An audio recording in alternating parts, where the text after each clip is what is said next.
Hi, Capricorn. Ooh. The way I'm irritated right now.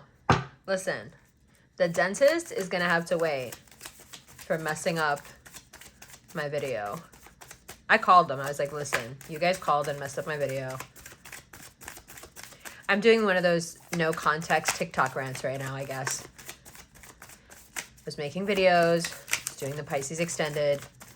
They called in the middle of it to reschedule me for the third time, acting like they were just calling to remind me about my appointment, but it was really a reschedule. And I'm not a fucking idiot. Anyway, sorry. This reading is called Whose Job Is It Anyway? And you've had the better part of February to figure that out. And you know what you figured out with Mars and Gemini there? That even though it's not your job, you end up having to do it. What you've realized over the past 3 weeks is that the duties and obligations that are supposed to be meted out to everyone, somehow the most important of those jobs keep falling on your shoulders, even when you have no responsibility in the situation whatsoever.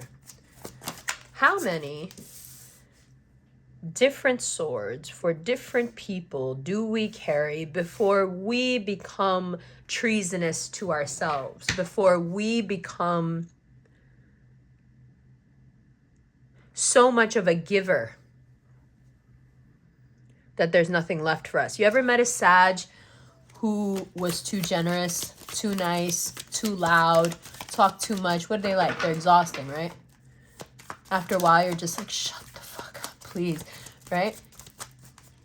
What if that's the energy you're giving by fulfilling all the duties and obligations of all the people around you who keep dropping the ball? In some cases, you've been looking around thinking, are you purposefully dropping the ball?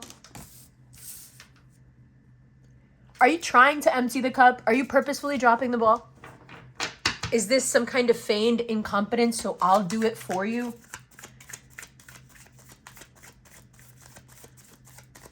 But your best bet, even though you're pretty pissed off about it, is to be civil. Be open to change. Be open to a refresh. And when I mean a refresh, I don't mean on the outside. I mean in what you're willing to do for others. Make people make the effort. And if they won't make the effort, you slowly, surely walk on. The situation you're creating within your home, the new direction that you've taken, the responsibility you've taken about your inner life and the piece of your external life. Adding someone to that, adding a job to that, adding a person to that, it can only happen if it works for everyone. Just because you figured out how you want to live doesn't mean that a new job, a new education, a new person in your life is going to seamlessly adjust into that. You may have to take something you've just now curated to your liking and have to change it again. And that's, bothersome. But it may reveal a lot about who you are.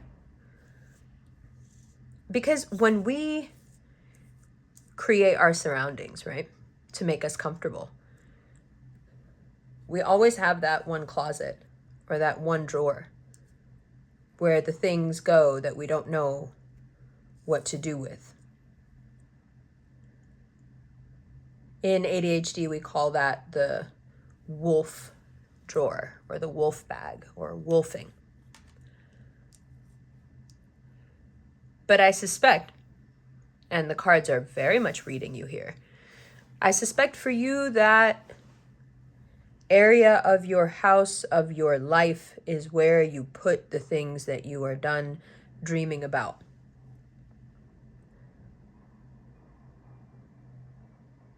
The things that you dearly wished for, because there is no other way with you guys. And for one reason or another, most probably because the time wasn't right, you had to put that thing away. Now, if you're wondering, why am I thinking about that again? Things are going well. I don't need this. I like the path my life is on. Well, I guess you've forgotten that part of what makes you who you are is, of course, the climbing up the mountain. And equally, the other part of what makes you who you are is the need to go find another mountain to climb. You may feel exhausted by the endless pursuit. Not because you don't love it. Of course you love it. But because, once again, we've come to that point where we haven't stopped to enjoy or celebrate, not even a little bit. My brother got his doctorate, finished his PhD. He had 30 minutes of fun before he started learning a new language and got completely immersed in that.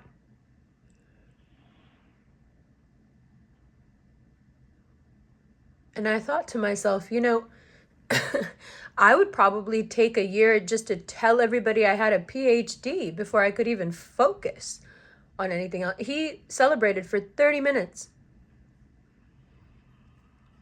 And so, because of how you're wired, talking about this drawer of broken dreams, waylaid dreams, let's say, it's tough. I know I hit a nerve when I said it. That's why I backed up. That's why I stopped talking for a minute.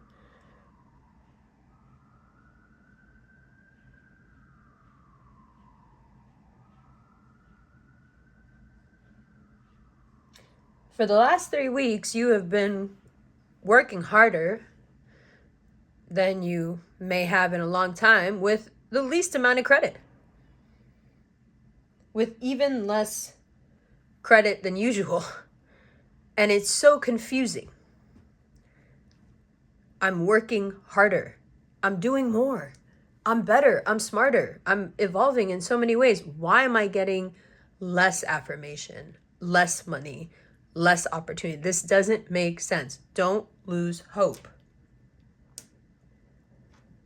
And although this should be a reading about duties and obligations, this is, of course, a reading about hope.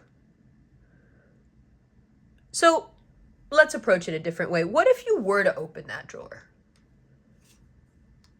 What if you were to look deep into the eyes of the things you used to want desperately? That you thought one day, because you are who you are, that you would get them.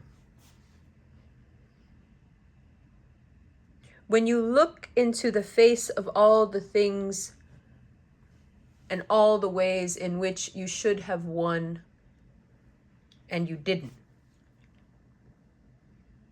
what does it inspire in you?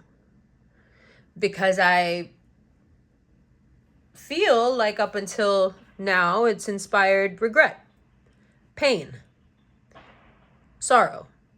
But that's circular. That means you've been stuck there. Some part of your brain just mulling it over all the time and never got to do that thing. I really wanted to do that thing. That was a passion of mine. It was a dream of mine. Maybe you've come across somebody new and you're thinking, man, I wish I had done that thing. This person would think I was so much cooler now. Whatever version it is. The circularity of these regrets has everything to do with the fact that you don't look over there, right? The closet, the drawer, the wolf bag, whatever you got, you don't look in it. I've got a makeshift wolf bag from renovating the living room, and it's been 2 months I haven't looked in there. So I get it. It's all the odds and ends, the broken pieces of things that should have worked. Now, Me being a mutable sign, I'm not going to take that personally. But you. To you, it doesn't matter if the goal was public and people knew you wanted to do it or not. To you, a lose is a lose. A win is a win. But a loss is a loss, even if nobody knew you were ever trying. So the reason you don't look over there is not the same reason I don't look there. See, I don't look there because it's messy and it makes my ADHD go crazy. It stresses me out. I can't work. I can't be creative. For you, it's not a physical place. It's an emotional place. And it's a place where you put all the broken odds and ends that you wish you could get to work, but you can't. And it robs you of your confidence and your ability to climb the next mountain. So you don't look at it. But here is a crazy thought. Maybe the last 3 weeks of you spinning your wheels, because astrologically, that's all I have written down for the last 3 weeks. Maybe the last 3 weeks of you spinning your wheels was for very good reason.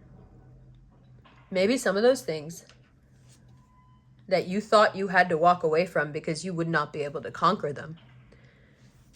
Maybe you got a great shot at conquering them now. You're not the same person you used to be. You know that. You know what I love about this card? To me, the Nine of Cups is an action.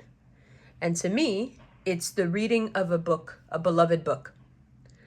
The coolest thing about a book is that it doesn't change. And yet it changes so much as you move through life and get older and pick up experiences and understandings. As you become a more nuanced person yourself, the nuance within the story begins to speak to you. Often you'll read a book as a teenager in high school or in college. And if you're lucky enough to go back to it as an adult, you'll find that you've changed. And you may not have ever known it because you see yourself every day. But when you go back and read a book and it hits different, well, that's your barometer. You have changed. Funny, there was a time, for me, the Nine of Cups is The Sun Also Rises in The Great Gatsby. I read those very young. I fell in love with the style of it. So stingy with their words. Means so much more. And at the time when I read them, I thought I understood them so completely because I had the confidence of a teenager. But the humbling that has happened to me throughout my life, when going back and tapping into those energies again, is wildly fascinating. There was a time when I wept that nobody came to Gatsby's funeral because I was in love with him. And then came a time where I wept at Gatsby's funeral because, well, that was me in that grave, alone, with nobody there to mourn me. After putting on party after party after party. You see, at different times in our lives, when we are able to touch something eternal, something that once spoke to us, when we go back and touch it again, if it speaks to us with a different voice, we know it's not the thing, it speaks the same. It's our ears that have changed. It's our hearts that have changed. We have changed. And so you do owe it to yourself to revisit that wolf drawer of dreams, because you aren't the person you used to be, not even close. And I mean that in the best way. I know this reading starts off rocky because you feel like you're doing so much and it's not taking you anywhere. I'm spinning my wheels. I'm doing as much as I can. I'm giving it away. I'm pouring myself out. Why is it just getting taken and taken and taken? This doesn't feel fair. Now here we are at the end of February, and according to my astrology, that working harder for less, that's the first 3 weeks. See? Working harder for less. 3 weeks. Don't lose hope. Keep pushing. I know my handwriting, my penmanship is fabulous. I know.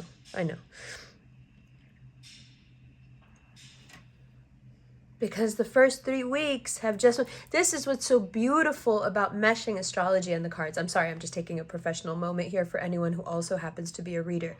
Do you see this shit? Bruh, like it's so... Oh, I love what I do. Okay. The reason you feel like you're spinning your wheels is because you are. Because everything that you're doing is being taken out from under you and used. And you keep pouring yourself out. And it's like, this isn't getting me anywhere. So of course it's going to naturally make you a little bit sentimental. And then we move into Pisces season. It's like just sentimentality everywhere. So of course you're starting to look around. And your mind is starting to wander to this place, you know, this drawer of broken dreams. Because the thing you're doing is bringing you so little satisfaction, you know, or if this is an effort you're putting in with a romantic partner, a parent, a sibling, an education, like something that you're really pouring yourself into, and you just feel like you're just spinning your wheels. Nothing is changing. You're getting less for doing more. So why not lose hope? Umber, you're making it sound really bleak. Why should I not lose hope? This dude's like, you could just come join me and lose all hope. No. Because silly, the cup is still there. Because this is your cup. And if you do, because this is a lesson, okay? I'm going to be like the way my dad is with my brothers. This is a lesson. If you knew better on your own not to pour this cup out, you wouldn't be in this predicament. But you got to own up to your part of this. Yeah, you're spinning your wheels. Yeah, they're taking more than they should and giving you very little back, less than usual. I get it. But also, how many times have you been taught not to do this when things don't go well? You just love throwing more work and more effort at the problem. And 9 times out of 10, it's the exact opposite of what you should be doing, because you got it figured out. Nobody knows more than you. You know the hard work is going to fix everything, except when it doesn't. Except when you're getting used, except when someone is counting on you, right? To be goat-headed and just go try to fix it on your own. It hasn't even occurred to you that there are people who feign incompetence around you just because they know that you have this, I'll do it myself. And these people can just take and take and take. No. If you have this kind of energy that you could prop up all these other people who don't seem to know how to do their job, excuse me, or play their position, then how about you go back to your wolf drawer of dreams here? Y'all gonna be hearing that phrase in your nightmares now. Well, Umber's I'm gonna show up in your dreams. Wolf drawer of broken dreams. It's quite poetic, but it's also true. Of course, your heart and mind is, hearkening back to a time where something really fucking inspired you. And you just like loved it. And you were so excited about it. And you wanted to do it so bad. And yeah, it's beautiful. Of course, your mind goes back there because it's like, what the fuck am I doing it for anyway? What is this?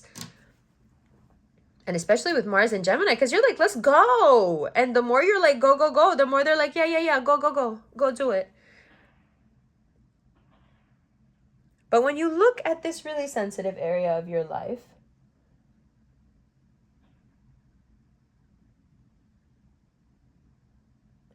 there's going to be a tendency to be hard on yourself. And when you start getting nostalgic, it's going to be a tendency to be hard on others. Now that your 3 weeks is up, now you're going to start being real harsh with others. But I have a hack for you. So you don't end up regretting. You've already spent 3 weeks being like the best Samaritan. Don't mess it up. I have a hack. Anytime you're around someone who you're like, oh, you've been mistreating me for all these weeks, I want to get you back. Be really super charming. You know the way they've been lying to your face, smiling through their teeth at you, getting you to do everything? Do it back. Do it back. Be smart. Forget the grudges. Forget how they've been treating you. Forget whatever's happened. Play the game. You know how to play the game. Just play the game.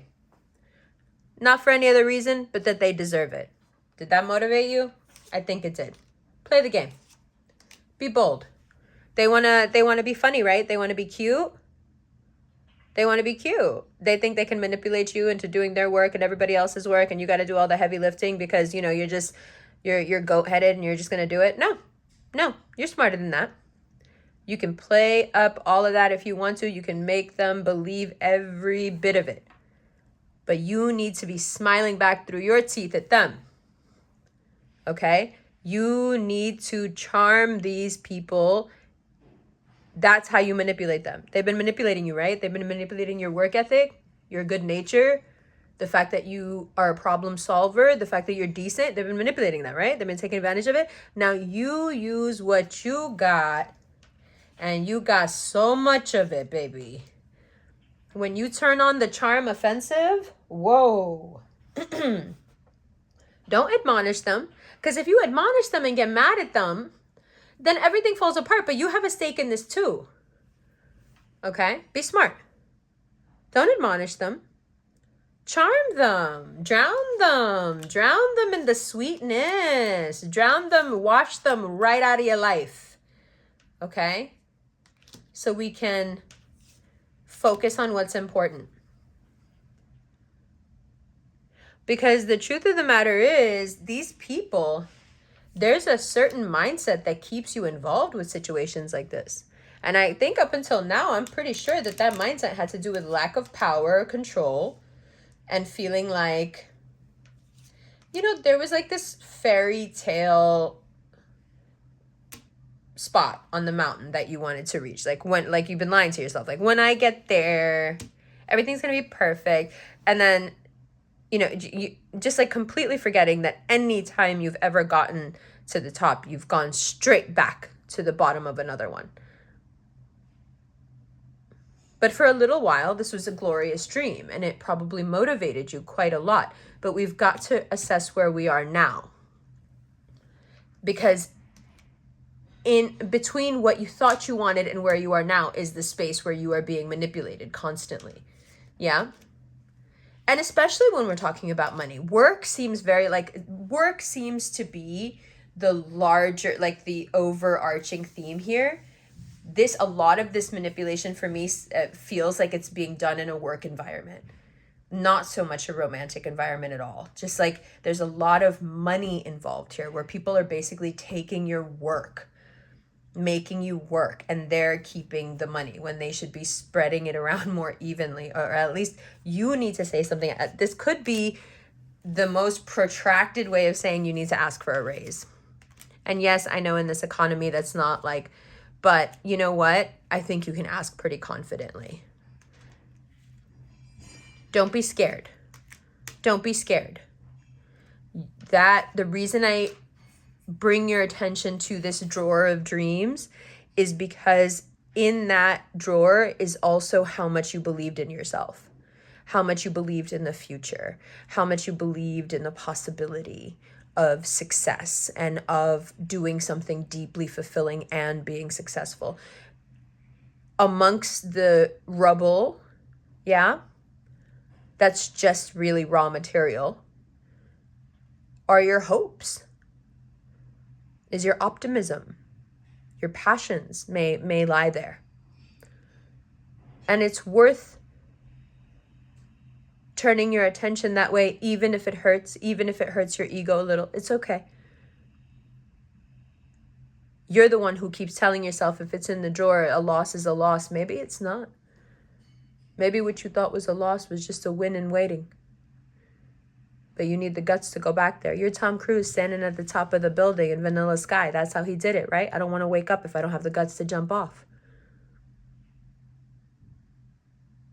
Until you have the guts to look in that drawer and face the parts of you that have changed.